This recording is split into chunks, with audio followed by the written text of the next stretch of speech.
আসসালামু আলাইকুম। ওয়ালাইকুম আসসালাম। ভাই কেমন আছেন? আল্লাহ রাখছে ভালো। আপনার দোকান আপনার নাকি এটা? আমার দিনে কিভাবে একটা ইনকাম হয় তাও? ওরম না হয়, বর্তমান বেচা কিনি নাই না।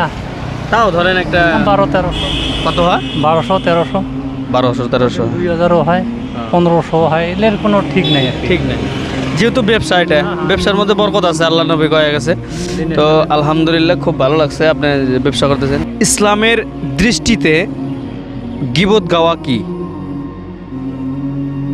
পাওয়ার নেই আপনার, হ্যাঁ, পাওয়ার নেই। পাবেন বোধ হয়, অল্প ভাবেন। মানে ইসলামের দৃষ্টিতে, মানে ইসলামের ভিতরে মানুষে একজনের কথা আর একজনের কাছে যে গীবত গায়, এটা ইসলামের ভিতরে কি কয়? হারাম হারাম, না সুন্নত না ওয়াজিব? এটা হারাম। হ্যাঁ, হারাম হবে, হারাম হবে না? হারাম হবে। একজনকার গিবত করলে তো হারামই হবে। আপনি যে বললেন